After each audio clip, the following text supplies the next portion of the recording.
Assalamualaikum warahmatullahi wabarakatuh. Halo, selamat siang. Jumpa lagi dengan saya, Maharani Salsabila Irawan dengan NIM 2313407174. Pada video kali ini, saya akan membahas mengenai learning journal pada pertemuan keempat pada mata kuliah Public Speaking dengan dosen pengampu Bapak Adi Kusuma S.Ikom MSI. Baik teman-teman, pada pertemuan keempat ini kita memulai kelas dengan penampilan public speaking yang dibawakan oleh keempat rekan saya, yaitu Sabila Hairani, Dea Upera Amzaeni, Iyu Ibda Amaria, dan yang terakhir Siti Nurul Afifah. Mereka membawakan penampilan public speaking dengan sangat informatif, menarik, dan juga sangat menghibur rekan-rekan saya di dalam kelas.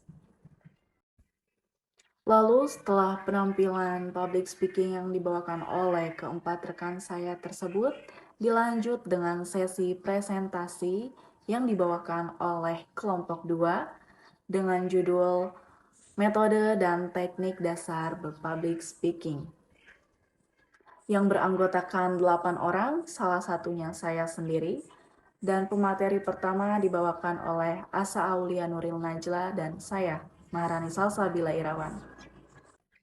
Teman-teman, perlu diketahui dalam berpublic speaking ini terdapat beberapa metode yang bisa kita gunakan, yaitu yang pertama, metode manuskrip, yang dimana metode ini menggunakan naskah tertulis secara lengkap dengan kelebihan dan kekurangan yang dimiliki, yaitu kelebihannya, gagasan tersusun dengan rapi, yang kedua, tidak akan ada yang terlewat, dan yang terakhir yaitu cocok untuk pemula. Adapun kekurangannya yaitu kurang komunikatif dan terasa kaku, lalu sulit menyesuaikan dengan situasi. Yang kedua ada metode menghafal atau memoriter. Metode ini disampaikan atau dilakukan dengan cara menghafal atau mengingat. Dengan kelebihannya yaitu penyampaian dilakukan secara lancar dan juga pembicara bebas berekspresi, melakukan kontak mata dengan audiens dan juga body language. Lalu kekurangannya yang dimiliki oleh metode ini yaitu apabila berbicara terlalu cepat, hal tersebut akan bisa menyebabkan kurangnya terdengar dengan jelas oleh audiens.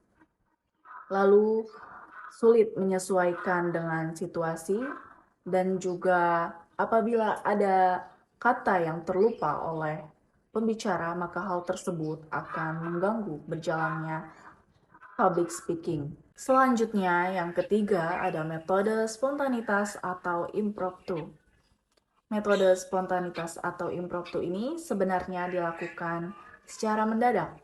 Jadi pembicara diminta untuk berbicara ke depan dengan mendadak tanpa adanya persiapan atau latihan apapun sebelumnya. Metode ini mungkin terlihat sulit, akan tetapi jika pembicara telah terbiasa melakukan latihan dan praktik, maka hal ini bisa menjadi sebuah challenge untuk dirinya untuk mengembangkan rasa percaya dirinya dengan lebih baik lagi. Lalu adapun kelebihan dari metode ini yaitu topik yang dibahas terlihat lebih menarik dan juga segar karena dilakukan secara langsung dan juga spontan, apalagi oleh orang yang bisa melakukan improvisasi dan menambahkan jokes ke dalam pembahasannya. Lalu adapun kekurangan dari metode ini yaitu apabila si pembicara ini adalah seorang pemula dan ia mengalami lupa ketika ia sedang berbicara, maka ia akan merasa kebingungan untuk melanjutkan pembahasannya. Dan yang lebih parahnya, ia akan mengalami blank dan buyar ketika ia sedang berbicara di depan umum. Selanjutnya terdapat teknik dalam berpublic speaking. Secara umum yaitu teknik ice breaking dan teknik vokal.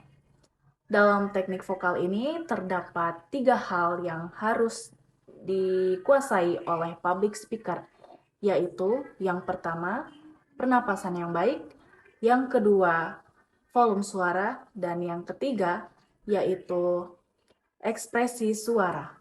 Yang selanjutnya ada cara meningkatkan kemampuan dalam berpublic speaking. Ada beberapa poin, yaitu lakukan latihan secara rutin, lakukan persiapan dengan matang, fokus pada audiens, menggunakan bahasa tubuh yang efektif, melakukan evaluasi, dan yang terakhir bergabung dengan komunitas. Adapun unsur-unsur dalam berpublic speaking, yaitu pembicara, pendengar atau audiens, pesan yang akan disampaikan, medium atau media yang digunakan saat berpublic speaking, umpan balik atau feedback, dan yang terakhir situasi atau kondisi saat sedang berpublic speaking.